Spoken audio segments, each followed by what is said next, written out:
today's episode, we'll begin to outline the most fundamental political issue of our time, the partisan divide, and the polarization of our national politics. We'll touch on the history of partisanism, the Federalist Papers, and answer the question, so what's the big problem?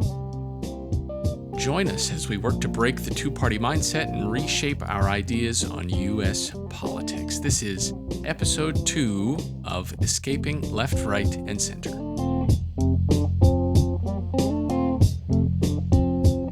Hello, welcome back. My name is Taylor. I'll be your host. Last week, we laid out some of the foundation, the ideas, the mindset of how we're approaching this topic. If you missed it, you can go back and listen.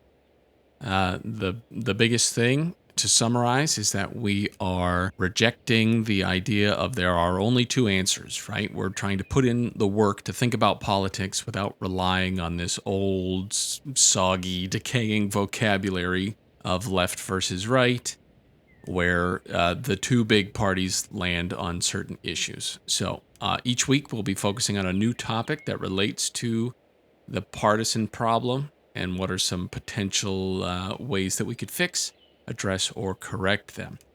Some additions or clarifications. Maybe clarifications is too strong of a word from last week. So I wanted to add a few additional qualifiers to what we're going to be doing here to sort of help further build out the idea. So the first thing is, this will not be a news show or a reaction to the news show. I think that already exists in plenty of places. If that's something you want, you can go and find it. I find that in my experience, that type of show seems to be a bit echo chambery, is maybe unfair in some instances, but I think they find their consumer base, they speak to their audience, and they're not particularly interested in evangelizing, let's say, to groups outside of the folks that they are targeting. So we will not be discussing indictments, low-grade narcolepsy, centenarian TikTok policies, anything like that, cities that are on fire or underwater, or any specific dates in January of 2020. None of that is going to be part of this program. Like I said, there are plenty of places to hear people talking about that, and you're welcome to go find those folks. But that's not what we're doing here. This is also not going to be a comparing two sides show.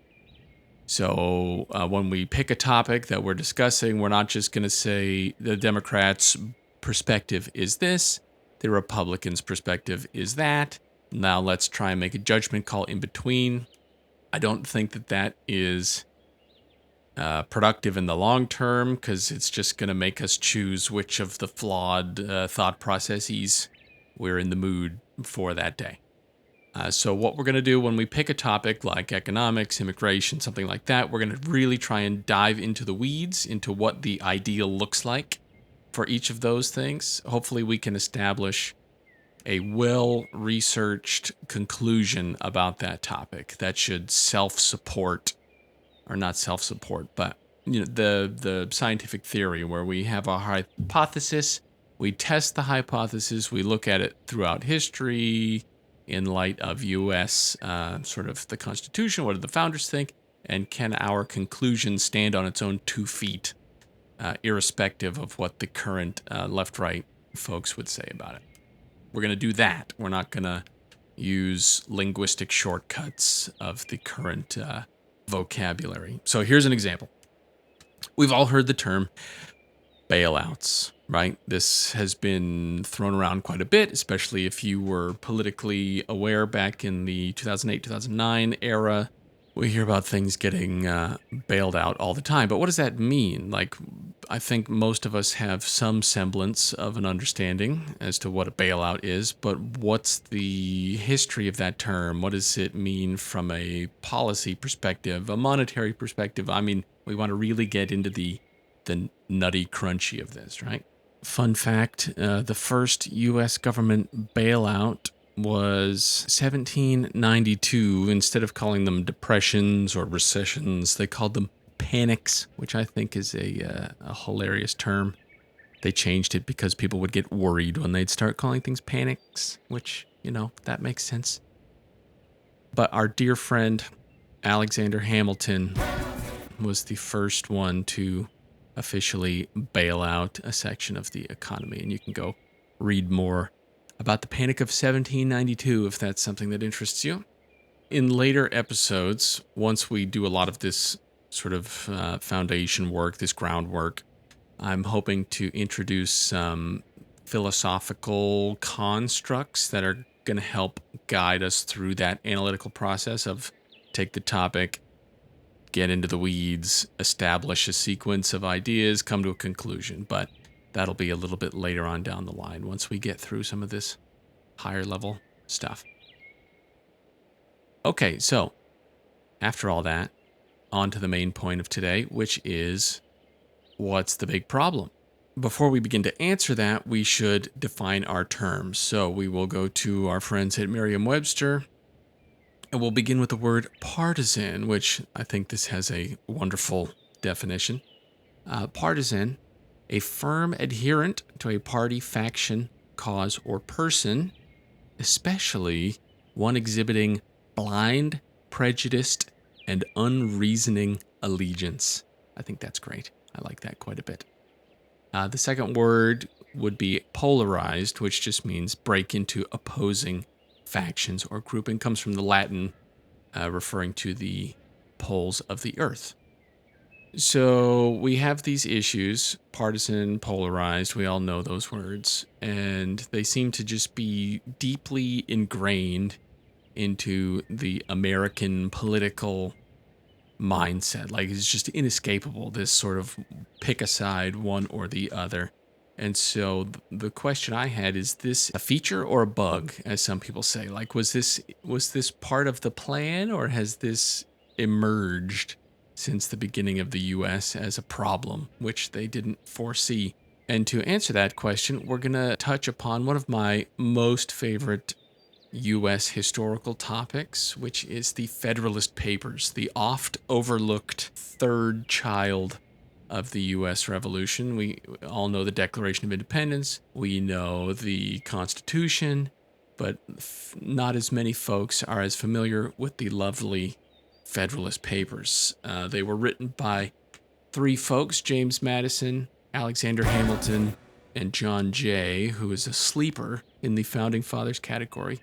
People should know a lot more about John Jay, but they don't. That's fine. And the purpose of these papers was to persuade the various states after the American Revolution that a strong federal government was an important part of the future American experiment. So we're going to touch upon one of these papers, Federalist number 10, which was written in 1787 by James Madison.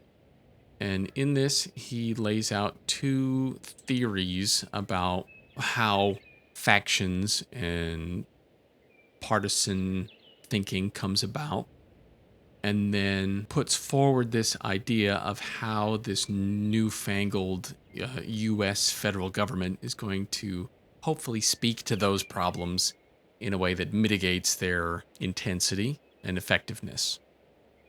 So, to quickly summarize, we're going to go over to our good friends at Wikipedia, because they do a pretty good job at summarizing things. And the first theory that Madison puts forward is the fact that, in his words, liberty is to faction what air is to fire. Something that is sort of a prerequisite. You can't have one without the other. Saying how, if we're going to have a society based in liberty, then it is natural, therefore, that people, as they express that liberty, they're going to develop opinions, they're going to seek out those who agree with them, and it's just a natural occurrence in a free society that factions manifest themselves. His second theory was that if you created a society with only one set of opinions and interests, it's basically impossible, it's impractical. The diversity of people's ability is what makes them succeed, according to this second theory, more or less. Madison emphasizes that economic stratification prevents everyone from sharing the same opinion. he concludes that the damage caused by faction can be limited only by controlling its effects. So, to put that in shorter terms, they basically saw it coming, right? They knew that in a free society, factions were inevitable just because of the way that humans interact with each other, the diversity of opinions that one person forms versus another.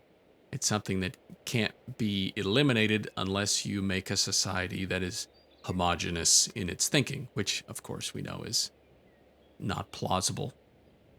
The nature of democracy involves that sort of push and pull of different ideas.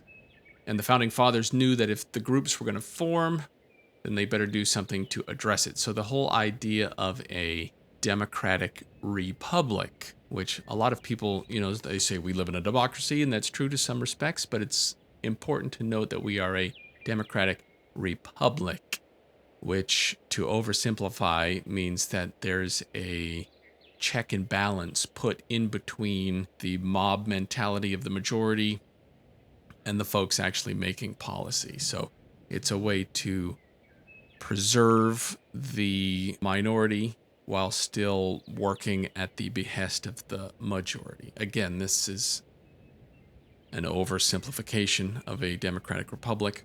One of the things they discussed was how by having representatives, instead of it just being, mob rule, 51% wins, they had representatives who were responsible for large groups of people. And in so doing, those representatives would need to have the consensus of their constituents, basically. So if I'm the representative for, let's say, 30,000 people, enough of those 30,000 people are going to need to support the way that I think about things in order for me to get elected as their representative. So it sort of adds a middle layer in between just group majority consensus and how things get done in the actual government. So that's a whole rabbit trail we could go down, but we're not going to do that right now.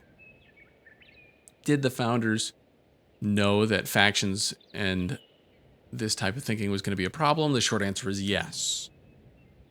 And we know that because of not just the Federalist Papers, but many of the other founders were opposed to formal parties, and especially the two-party state. I think of that famous quote from John Adams where he says, "There is nothing which I dread so much as a division of the republic into two great parties."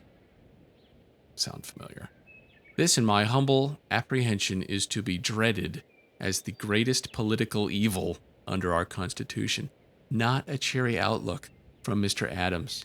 Another lesser-known president. I feel like more people should appreciate the role John Adams played in our founding. Here's a quote from Washington during the famous farewell address. "However, political parties may now and then answer popular ends, like they get stuff done. They are likely in the course of time to become potent engines by which cunning, ambitious, and unprincipled men will be able to subvert the power of the people." And we can clearly see from Adams, from Washington, from other writers that partyism, a two-party state, was something to be avoided. George Washington famously had no party affiliation and was very opposed to Thomas Jefferson and Alexander Hamilton becoming the champions of their own parties almost immediately once the U.S. came into existence. Not cool, guys. We'll go into more of those specific parties at a later episode. So to wrap it up, we have this issue that everyone seems to recognize as an issue that even the founders of the country recognized as an issue, and yet here we are still struggling with the same thing today after how many iterations, how many Congresses, how many newspapers have come and gone, and we're still fighting this problem of partisan, factious thinking. We know the founders saw it coming. We know they took a crack at putting something in place to help fix it, hypothetically. I think we can diagnose some success in places and failure in other places. And I think we're living in a specific time in history where we have the internet and social media and 24-hour news networks that are compounding this problem that has always existed.